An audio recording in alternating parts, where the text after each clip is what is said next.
pleasure to welcome back to the program Djene Bajalan, professor of history at Missouri State University. Djene, thanks so much for joining us. Let's talk Turkey, as it were. Yeah, well, thank you so much for having me. And I should note, these days, it's officially Türkiye.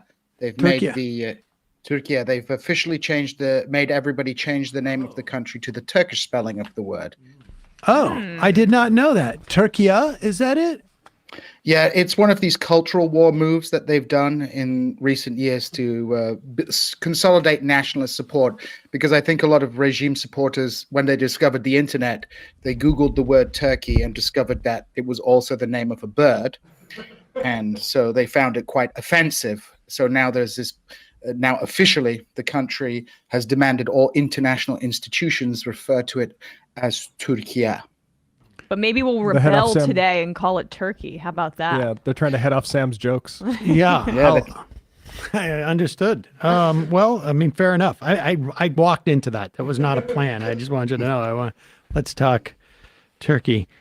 Türkiye. All right. Well, give us an update as to where we are. I mean, Türkiye has not been really on the radar, at least from a political standpoint. Obviously, a major earthquake there, but and a lot of refugees in Türkiye, sort of fallout from the Syrian civil war. Give us an update on what's happening there and what's been happening there. Sure. So we are a few weeks out from an election, a general election and a presidential election.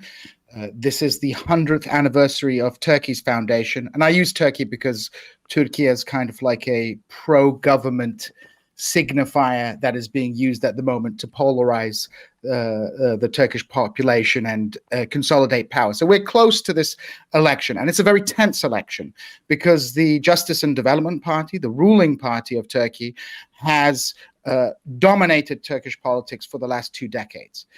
Their support in recent years has waned, but this upcoming election looks like it's going to be, at least on paper, the most competitive presidential election that has happened in the last 20 years. And it's important to understand, originally, when the Justice and Development Party came to power in 2002, Turkey was primarily a parliamentary system of government.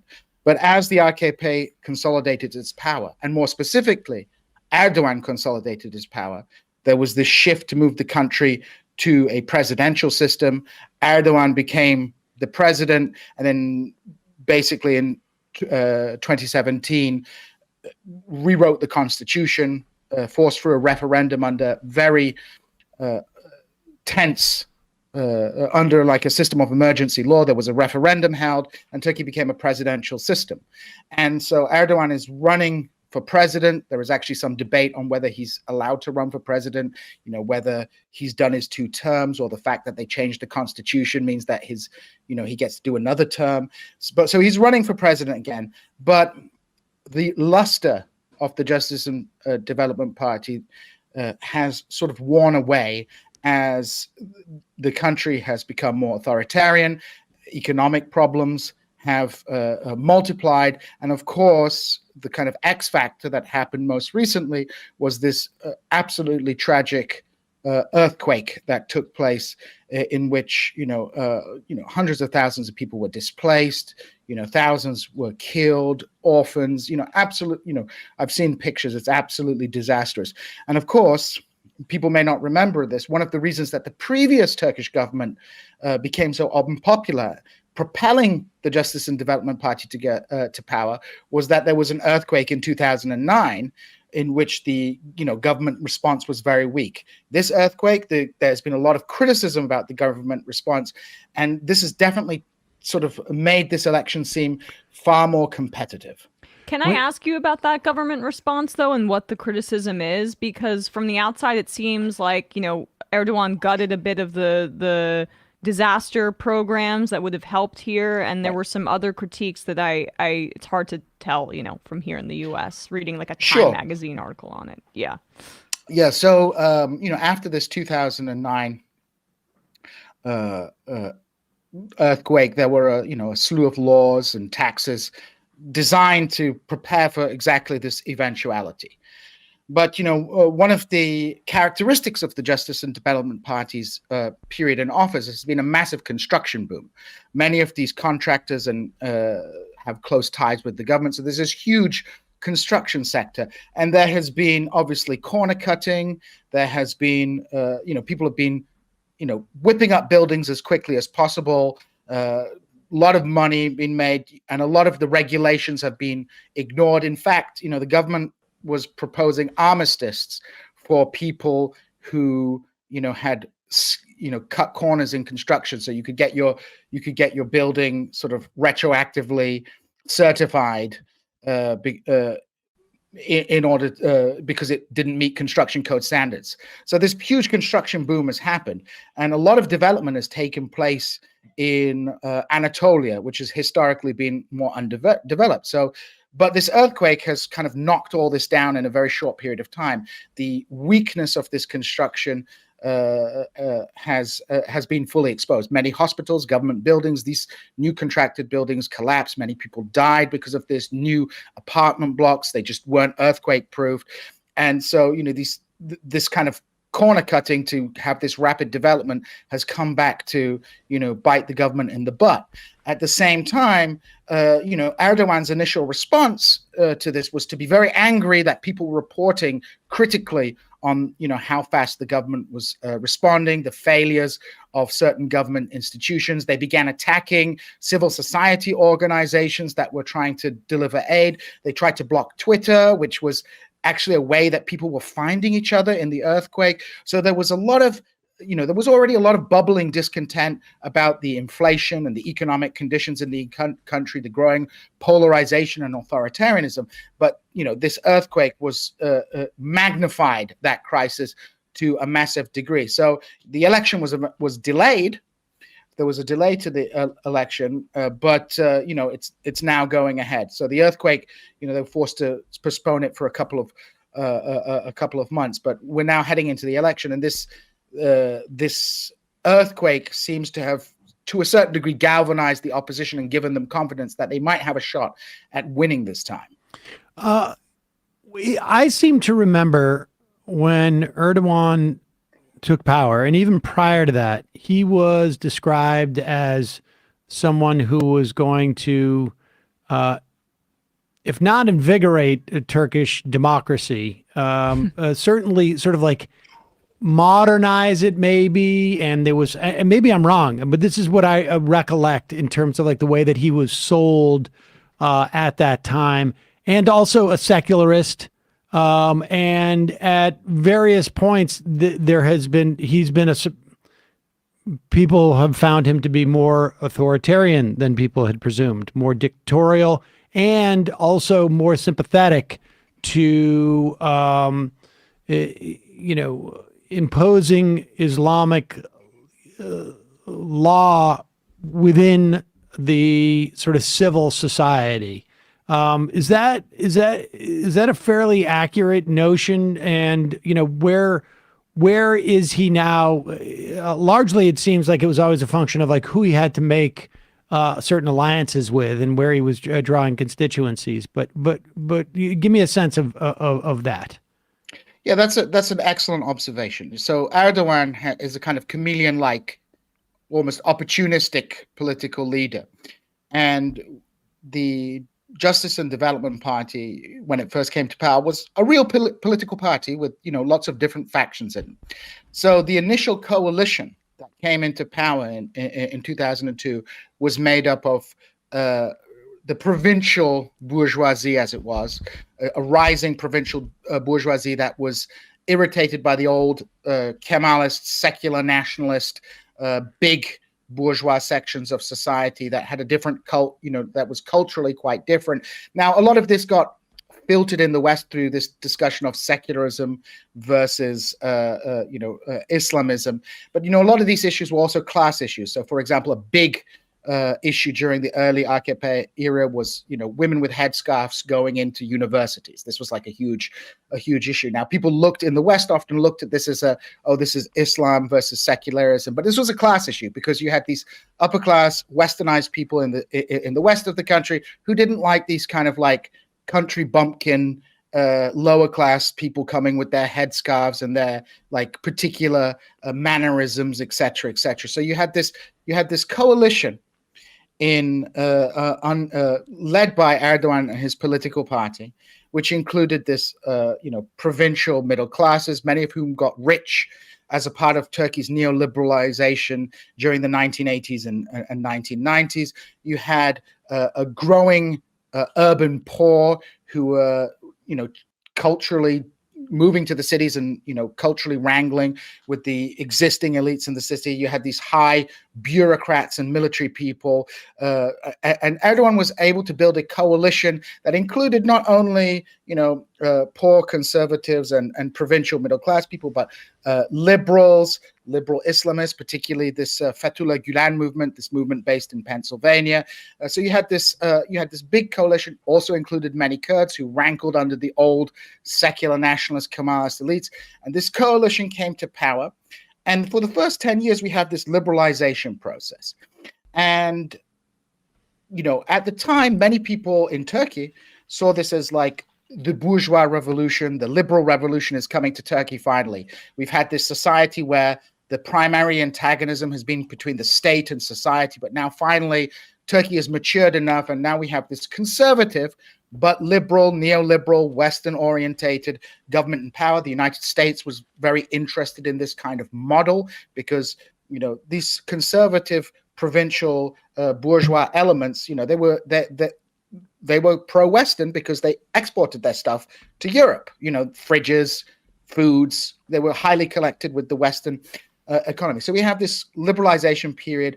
And even myself, at the time when I was in Turkey, I thought, maybe, that we're finally getting to this issue. But what was happening was there was a struggle taking place over control of the deep state, the apparatus of the state. So the old entrenched elites, these Kemalist, secular nationalist types, they gradually were being displaced. And, this culminated in several important court cases, most notably the Ergenekon court case, the sledgehammer operation, where prosecutors connected with the Fethullah Gulen movement, which was at the time aligned with the government, basically purged a whole load of old guard nationalists from the army and the bureaucracy. They put them in jail. So we have this liberalizing phase taking place where the AKP is gradually getting control of the state apparatus. And it's doing all kinds of things, including a political opening towards the Kurdish community, moving away from the old style repressive policies directed towards the Kurds. And, so a lot of people were very hopeful, but you have the two big things which begin to shift the orientation of the AKP. You have the 2008 economic crisis, where the limits of neoliberalism come into sharp focus. And then, of course, you have the Arab Spring. And over a period between about 2009 and 2015, 2016, when you have the coup, you see this shift towards a more authoritarian government. You see the protests in Gezi, which are suppressed by the government quite viciously. And then you begin to see in 2015, you have an election where the AKP lose their parliamentary majority. And rather than accept that, Erdogan kind of restarts the Kurdish war in order to consolidate his nationalist base. And so Erdogan moves away from drawing support from liberals and Kurds towards rehabilitating some of those very people who had been, put in jail by his former allies, the Gülenists, who he begins to purge massively from the administration. So we see the shift taking place from 2019 to the coup in 2016, where Erdogan realigns the state. he reformulates some of the neoliberal policies towards a more sort of state capitalist kind of political order, and begins to go in a more a political direction which increasingly draws on, nationalist, anti-imperialist kind of themes. And the regime has always been a conservative regime, but this conservatism isn't purely Islamic as well. There's a kind of secular version of this conservatism. It's not too dissimilar from the kind of secular version of the cultural war, like right-wing atheists that you have in the United States. You have right-wing, non-traditional Muslims supporting, you see, I'm waiting for the word woke to get translated into Turkish. It seems only weeks away to happening, because they're already talking about trans people, gay people, so you have this like big culture war taking place in Turkey. So you have these periods of polarization. The first period is a kind of liberal polarization where you have this coalition that is brought together against the old Kemalist elites, and then this new coalition which crystallizes after 2015, which shifts back to relying on very reactionary right-wing nationalist and militaristic elements of society. And then the old quote-unquote liberals, the Gülenists, the Kurds, they're now in the crosshairs. And we should say, just fun fact, if I'm not mistaken, Mike Flynn was either hired or certainly sort of like applying for the job of kidnapping the Gulen in Pennsylvania. In Pennsylvania, while he was also working on the Trump campaign. I mean, it's just a day of the election. It was side gig. Trump election. Side gig. Day after Trump election, there was an article published, I believe, in The Hill, where he was basically spouting the Turkish government line about the Fethullah Gülen people being, terrorists. And of course, the Fethullah Gülen people had been instrumental as kind of Erdogan's shock troops during the early phase inside the bureaucracy, inside the police force, inside the judiciary. And they played very dirty, but, they fell out with Erdogan, and they tried to expose the corruption that was going on. And instead of people turning against Erdogan, they were the ones who got played and purged. All right. So give us a sense of what could happen in this election, and what your sense is of Erdogan's willingness to let any thing play out that does not put him back in the presidency. Yeah, this is the $1 million question amongst people at the moment. I'm in the United Kingdom at the moment. I was attending a big conference, with a lot of people working on Turkey, on the Kurdish issue, etc. And this was the question everyone was asking. It's like, is this election? Turkey there's a saying about Turkey that Turkey doesn't have fair elections, but it has free elections. So, Erdogan controls the media, but historically the ballot box has been fairly well protected. There's a relatively strong civil society in Turkey. But Erdogan has been in power for 20 years. This is an extraordinary amount of time that has allowed him if you were a junior military officer in 2002, you're now a senior military officer. Right. So you have a whole generation that is going into the bureaucracy that has grown up under the AKP system, under this patronage system, et cetera, et cetera. So I always predict the worst, Sam. If you predict the worst, you'll never be disappointed. And especially I can totally appreciate that. And just this morning there was a huge roundup of Kurdish lawyers, civil society people, politicians. This is a long pattern that's been taking place. So there's ongoing repression taking place. So the key question is will this election? How fair will this election be? I'm skeptical that Erdogan will give up power, simply because the risk, after being in power for so long, after alienating so many people, the risk of giving up power makes it extremely difficult for them to contemplate giving up power. I think in the best case scenario, you might have a situation where maybe Erdogan loses the presidency, but the AKP keep control of the parliament, and therefore, make it impossible for a new administration, a new president to do anything. But polls show Erdogan kind of neck and neck with his main competitor, Kilicdaroglu, who's from the Republican People's Party, the CHP as it's known by its Turkish acronym. But at such a finely balanced election, it doesn't take much to fix it. Right. Couple of fixes here, a couple of fixes there. You win by a very close margin. There's a lot of discussion that this is what happened in the referendum that took place to change Turkey from a parliamentary to a presidential system. The vote was very close, but there was always a bad feeling that perhaps in certain places this was fixed to push Erdogan's agenda over the top. So I would not bet against Erdogan at the moment, because him and his political coterie, right? Those hangers-on and people who are around him, they have so much to lose if they leave office. They could, their enemies, and they have been very proactive in prosecuting their enemies. For example, they tried to fix the election for the mayor of Istanbul against Ekrem İmamoğlu. That didn't work, and then a couple of years later, they put him under arrest. They give him a jail sentence for insulting the presidency.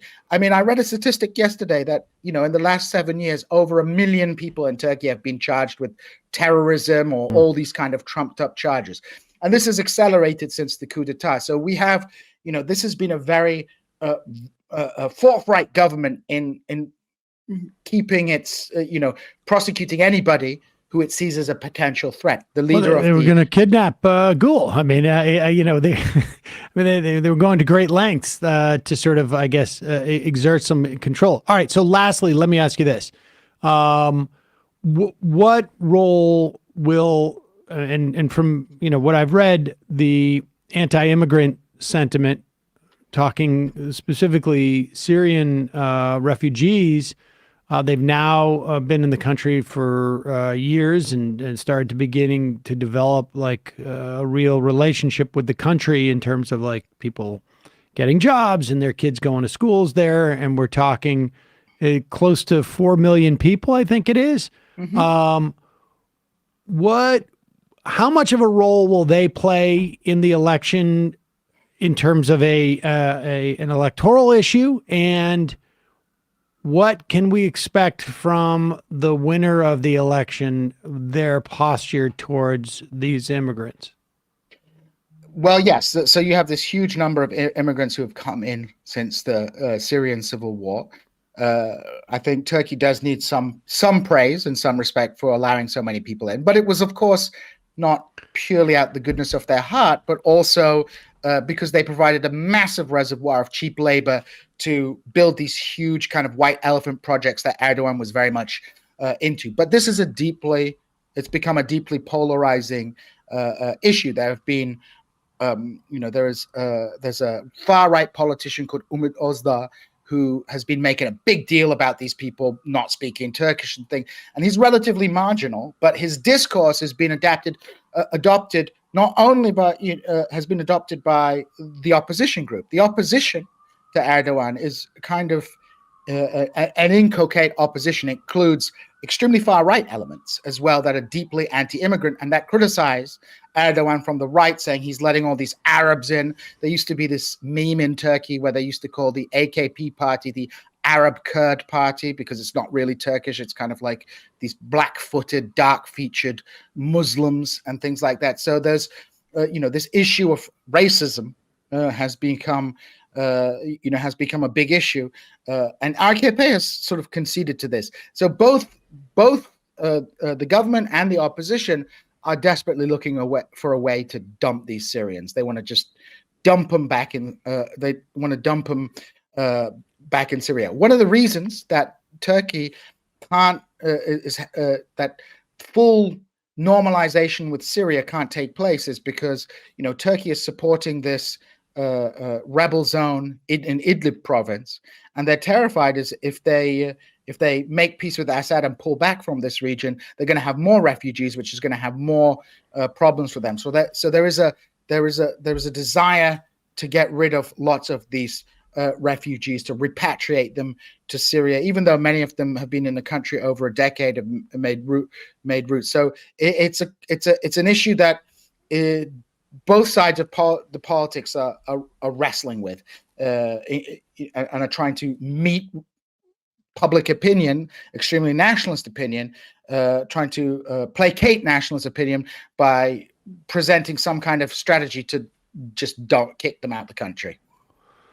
Well, Djene Bajalan, professor of history at Missouri State University, thanks for keeping us updated. We'll check back in with you in the wake of the election to see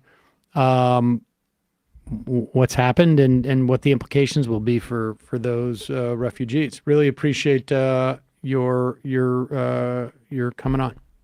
Thank you very much, Sam Thank and Emma. you. Bye-bye.